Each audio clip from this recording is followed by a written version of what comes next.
welcome back to, this is actually pretty cool. If you're new here, this is a web series where I am researching and cooking my way through a cookbook slash memoir from 1998. It's called In the Kitchen with Elinor Donahue.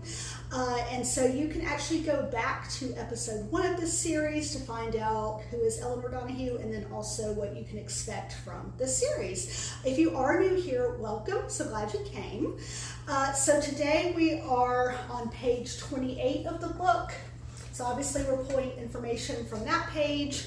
We also have some information from Peter Ackerman's book, Mom, Dad, Me, and Classic TV. If you will recall, Peter Ackerman is Elinor Donahue's son, one of her sons rather. And then also from the interview that Ms. Donahue did with the Archive of American Television in 2006. And you can actually also go back to episode 1 just to find out more about the secondary book and then also that interview.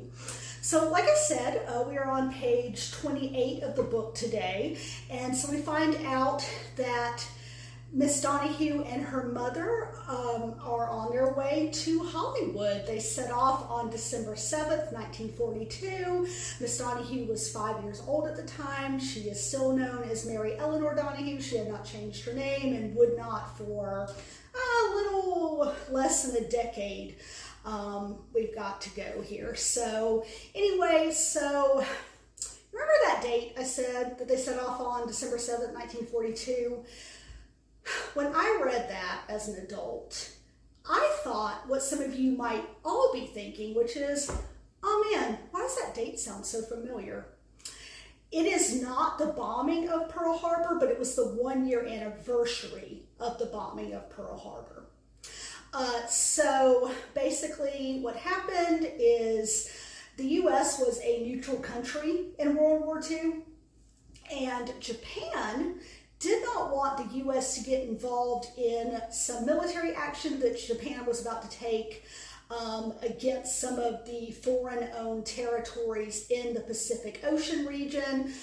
So Japan said, hey, you know what, we're just going to attack the U.S. and the U.S. territories, and then this will prevent them from, coming against us in this thing that we want to do to take over these territories in the Pacific Ocean. And here's the thing, and I'm not the first person to say this. In fact, I got it from several, comedians and people that talk history on various social media platforms. The U.S. is real funny when you touch our boats. Like, we don't love it. And so if you don't want the U.S. to get involved and be against you, the last thing you want to do is touch our boats. So if you know anything about world history or U.S. history or Japanese history, you know that this didn't end well for Japan. And of course we can have, the debates about the morality of the atomic bombs on Hiroshima and Nagasaki. But just know that that all kind of kicked off on December 7th, 1941. So that is a year previous to Miss Donahue and her mom, setting off for Hollywood. And this would be kind of like if I said, all right, well, you know what? It's September 11th, 2002, and I'm really excited to start my new job. I feel really good about today. Feels like a real auspicious date to do this. So I just thought it was kind of funny, like that's the day we're picking to set off. And I'm sure it wasn't intentional on Miss Donahue's part or anything like that, or rather Doris Donahue's part. So anyway, Elinor Donahue was 5 years old at this time. She and her mom, they get on a train, they go to Hollywood. She lets us know in the book that she had completed her first tour of, doing the vaudeville stuff that we talked about in the last episode. And so she and her mom were like, hey, we're just going to leave Tacoma and see what happens in Hollywood. Now, in the Archive of American Television interview, Miss Donahue says, you know what, hey, we didn't really necessarily leave for me to work in Hollywood. She says then, and then she also says in the book that, they left for her mother to have a vacation for her mother's health. And so Miss Donahue says, like, hey, I don't know who was really leaving who, but I do know that my parents later divorced. Now, in his book, Peter Ackerman lets us know that Thomas Donahue, you may remember from the last episode, the episode before, that's Elinor Donahue's father, wasn't the best at the fidelity part of marriage. So I don't know if that kind of figured in to Doris Donahue kind of being like, you know what, maybe we take a little vacation. And so, you know, they're going to Hollywood, and, you know, Miss Donahue says like, hey, you know, the trip down was really beautiful. I still love train travel to this day because of it.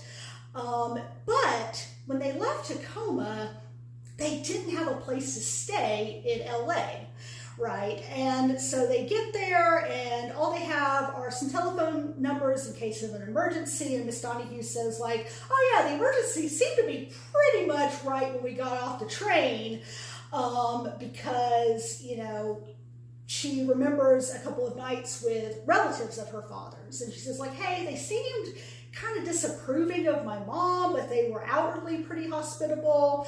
And she says, you know, it wasn't like the best visit with these relatives.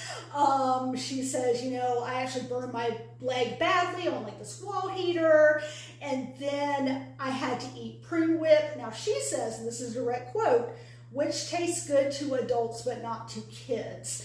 Now, I actually follow a guy named B. Dylan Hollis on TikTok. He makes recipes, like old recipes. Like it'll be like, oh, here's like a, you know, a recipe from the Civil War, or here's soda cracker pie from 19, you know, whenever. And he recently actually made prune whip because I had thought about maybe doing it as a little bit of an extra thing. And then I saw him do it and I was like, I can't outdo this. He does such a great job with it. So I am going to go ahead and I'll put the link to his TikTok in the notes for this episode. As a spoiler alert, he wasn't a big fan of it, but if you kind of want to know what prune whip is, I would definitely refer to that episode that he has. So anyway, she's like, hey, you know, didn't have this great visit with my relatives, but because I did grow up in Washington State, like I have some actually really good memories of it, and I have some pretty decent memories of the travel down through Washington State to LA. And so she talks about when they get there, she says in the Archive of American Television interview that their kind of existence were hardscrabble. And so she says in that interview that she found out later from her sister that her father wasn't sending money to them. Like he would actually refuse to send money to Doris and Mary Elinor as a way to get them to come back. So basically, she's not clear on who left who, but by the time they got to Hollywood and had been there for a little bit, it seems like Doris Donahue at least was like, yeah, I'm not leaving. And here's the thing. It's one thing if it's just her and Thomas Donahue wants to be like, hey, you know, I really want you to come back, and I'm not going to fund you to be out there because I want you to come back. Now, feels like if someone cheated on me, or like if I cheated on someone, I would be doing everything to try to like, oh my gosh, yeah, stay for as long as you want. Here's all the money. I hope you have an amazing time. Like, I would not be withholding money. And I especially wouldn't be doing it when a child is involved. And that's something that really irritates me is, hey, you know what? Have a feud as husband and wife, you know, do whatever you need to do. But children really shouldn't suffer from that. And it kind of sounds like there was suffering and kind of just having to fight to survive. And so that's actually really unfortunate. But Miss Donahue does talk about, you know, when she was growing up in Washington State, apples, just apples everywhere. And I think we all y'all know this to be true about Washington State. You know, they are known for their apples. I love a good apple. We're here in Western North Carolina, and we have orchards where you can pick apples. They haven't opened yet. And so I'm very excited about today's recipe, which is an apple crisp. So I'm going to go ahead and just present the ingredients first. So we have 6 large apples. I am going to be peeling and slicing these, but 6 large apples. Basically all of my ingredients came from Aldi, by the way, which is something you're going to hear me say a lot because no one has ever loved a grocery store more than I love Aldi. So Aldi is always going to be just like my first pick to go and get things from. And then, you know, if I forget something or I can't find it there, you know, then I'll hit up Ingles or whatever. But the apples came from Aldi. We have half a cup of the orange juice. Now, she does say that you can do a bit of Cointreau. It's spelled C-O-I-N-T-R-E-A-U, and it is a triple sec liqueur that is orange flavored, but this was optional, and let me tell y'all, a bottle like this size was $20-something at the liquor stores that we have here in North Carolina. So just know that it's an option you're definitely welcome to take with this recipe, but I'm just not, I didn't choose to make that purchase. And then we have half a cup of sugar. We have half a teaspoon of ground cinnamon. We have a dash of nutmeg, so I've just got the whole little thing out here. Then she says all-purpose flour, but she actually doesn't give us an amount for the flour. I was talking to a friend who does baking. She actually made this amazing, oh my goodness, New York cheesecake for me one year for my birthday, for my 40th birthday.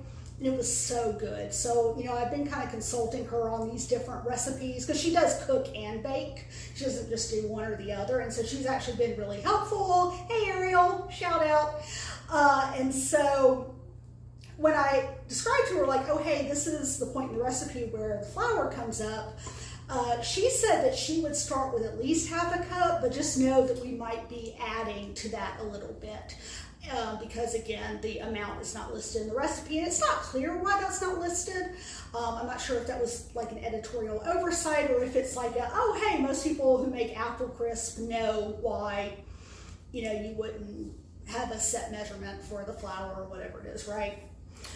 And then you've got 3/4 of a cup of firmly packed light brown sugar, and then 1/4 of a teaspoon salt, try not to drop that, and then 6 tablespoons butter or margarine. Now, she didn't say whether to melt it or not. I went ahead and did, just kind of based on where it is in the recipe. And so once you have finished up your slicing your apples, you're going to have a metric ton of apple slices. Be right there. I didn't chop them, or I didn't slice them like super fine, but I did just kind of your standard like apple slice. All right, so then we're going to take our half cup of orange juice, and we're going to pour the orange juice over the apples. And let me just go back for a second and say, the dish that you're putting the apples in should be greased. All right, so we're going to do this, and we're just going to kind of pour it for the apples. You might notice I went and got actually like a bigger baking dish, because 6 apples is a lot of apple slices. And I'm so glad I switched to a bigger dish because the other dish was not going to fit those. Also, I have a little bit of a confession to make. I don't keep fresh fruit in the house. I live alone, so it just goes bad really quickly. And so I always forget how much I love fresh fruit until I'm doing something like this. And so I did eat a few of the apple slices. I'm just going to call it a handling fee. But they were really very good. And I believe, if I remember correctly, these are Envy apples. So E-N-V-Y, Envy apples. They were the largest ones they had at Aldi. All right. So we've got those. I'm going to set that aside for just a second. And then we've got a small bowl here. Excuse me, if I could talk, that would be amazing. Anyway, I'm going to take our sugar. If you'll remember, we have half a cup of sugar. We'll put that in the small bowl. And then our half a teaspoon of the ground cinnamon, add that. A dash of the nutmeg. Just that. Oh, that smells so good. I love the smell of nutmeg. And then we're going to go ahead and just kind of mix that. So I'm just going to take a little spoon here and mix that.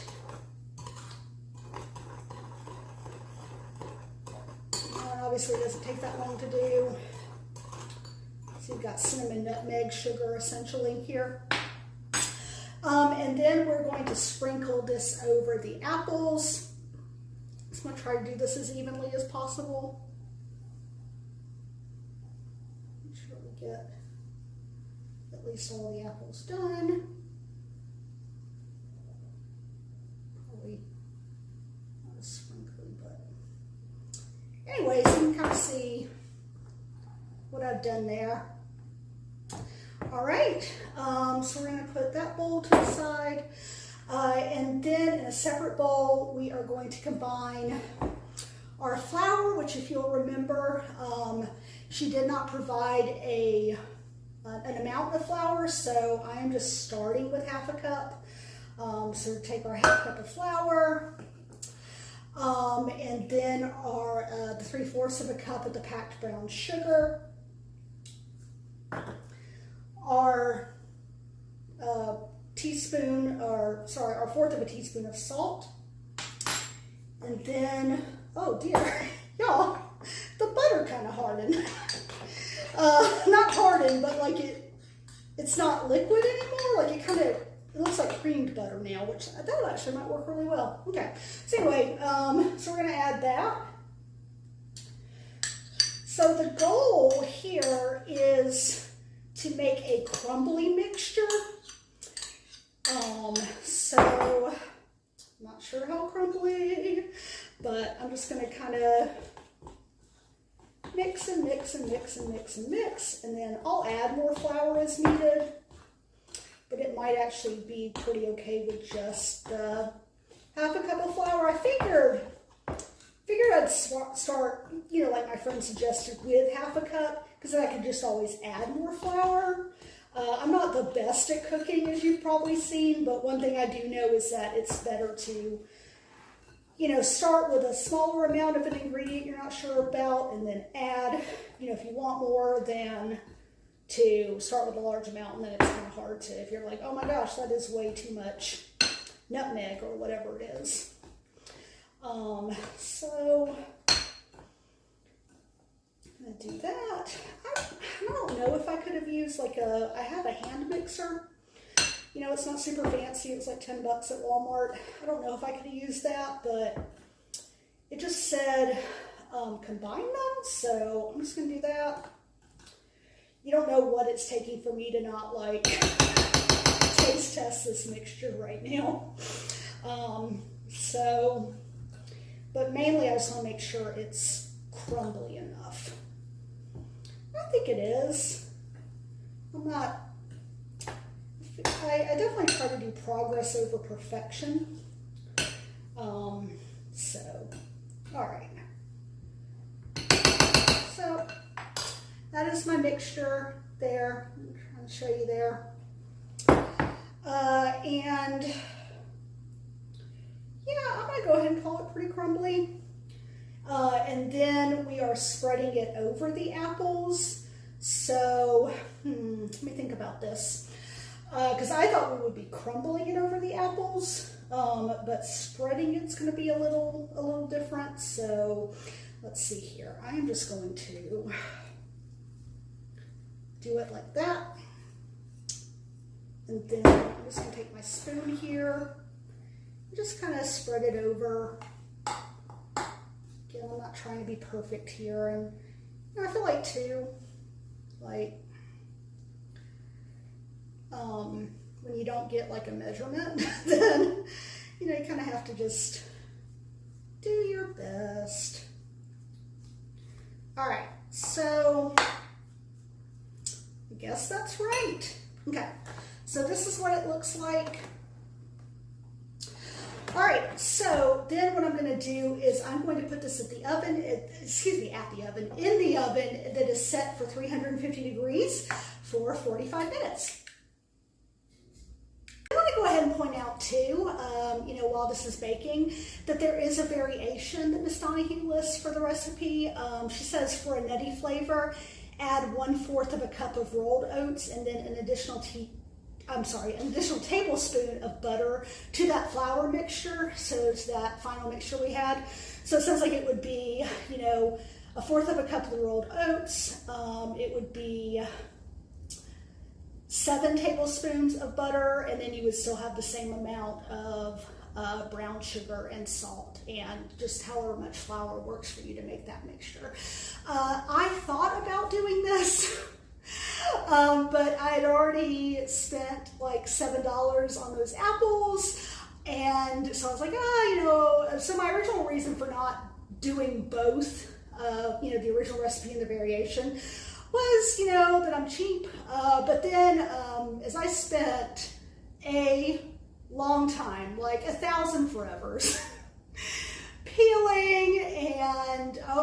coring and then peeling and then slicing those apples, I feel really good about just doing the original recipe. Like, I think we can trust Miss Donahue. I think. And we are done baking. So this is the apple crisp. I'm just gonna like tilt it just a little bit so you can see. Definitely you've got like all the juices definitely in there. My kitchen smells amazing. Like, I would love a candle of this exact scent. The crumbly mixture has set. It looks really good. So I'm actually just going to get a little bit of it. I am going to try to give a lot of this to my neighbors. I have a nutrition appointment for health reasons coming up this week, and it would be really nice to not have to say that I ate an entire apple crisp on my own. So I used a spatula, as you can see, to get this, but that may not have been the best because, like I said, there's all that liquid at the bottom, which I think is supposed to be there. I'm trying to think of apple crisps and cobblers that I've had in the past. All right, so that, I'm just gonna, like I said, try a little bit of it. I think we'll use a fork. Try to get, oh, it is very steamy here. It might be a little too hot. All right, so I got an apple with some crumble pieces. Blow on that because I'm a professional.